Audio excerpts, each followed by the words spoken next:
Bonjour à tous, c'est le Capitaine Matt et on se retrouve pour une vidéo. Aujourd'hui, je vais vous montrer comment utiliser son espace de travail sur École Directe, mais en tant qu'élève. Donc, comment ça se passe? Déjà, donc j'ai sur le côté, sur la bande bleue, différentes rubriques.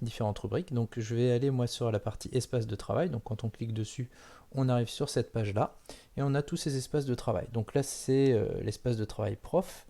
Mais donc vous avez votre classe en tant qu'élève, votre espace de travail classe, et vous avez probablement des espaces de travail de matière. Donc par exemple des maths, du français, de l'anglais, ou toute autre chose, pourquoi pas des EPI ou des projets. Euh, donc si votre professeur vous demande d'aller chercher votre travail sur l'espace de maths, eh bien vous allez sur l'espace de maths ou sur l'espace d'anglais. Si on vous demande sur l'espace d'anglais ou dans votre espace classe. Donc vous choisirez donc en fonction du nom qu'il vous donnera. Voilà, moi l'exemple que je vais vous faire travailler aujourd'hui, c'est on va dire que mon espace de travail, c'est l'espace de travail du Capitaine Matt, et donc que je dois aller déposer mon travail sur cet espace, et aussi que je dois aller récupérer mon travail de semaine aussi sur cet espace. Donc je clique dessus, j'attends un petit peu que ça charge.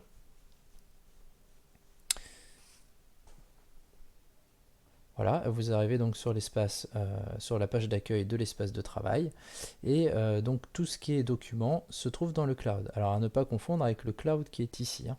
Ça c'est votre cloud à vous, personnel, et là c'est le cloud de l'espace de travail. Donc je clique sur ce cloud,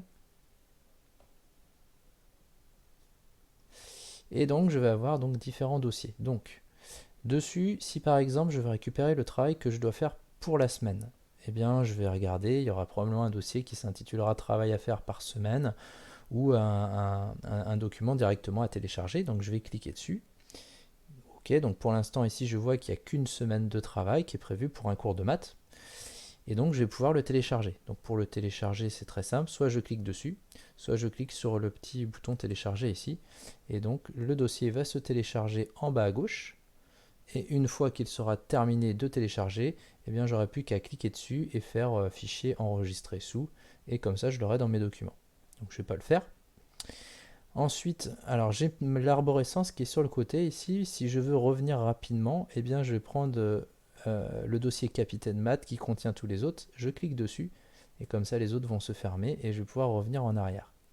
Maintenant, admettons, donc j'ai terminé mon travail, j'ai du travail à rendre. Donc par exemple un devoir maison, donc le devoir maison numéro 5. Eh bien je clique sur ce dossier. Je m'aperçois qu'il y a deux classes parce que peut-être que le professeur a mis dans ce même espace toutes ces classes de 6e. Donc je vais choisir ma classe. Donc je clique sur, par exemple, parce que si je suis en 6e H, je clique en 6e H. Et puis je vais faire ajouter un fichier. Donc je clique sur ajouter un fichier. Et je vais aller chercher mon fichier de maths que je dois rendre. Donc je vais aller sur élève. Et puis donc je fais bien attention que sur mon dossier, j'ai bien le nom, le prénom, la classe. Parce que sinon il va être perdu au milieu d'autres dossiers. Et puis aussi ce que c'est. Donc là, si c'est DM numéro 5, je l'appelle DM numéro 5. Si c'est autre chose, eh bien je lui donne un autre nom. Donc je fais ouvrir. J'attends que ça charge. Début utiliser le chargement. Bon voilà, ça risque d'être un petit peu long parce que le fichier a l'air d'être un peu lourd. Ah, pas plus que ça. Bon voilà, je pense qu'on a dit l'essentiel. Eh bien, j'espère que cette vidéo vous aura plu et puis que vous réussirez à bien gérer votre espace de travail. Alors à très bientôt pour de nouvelles aventures.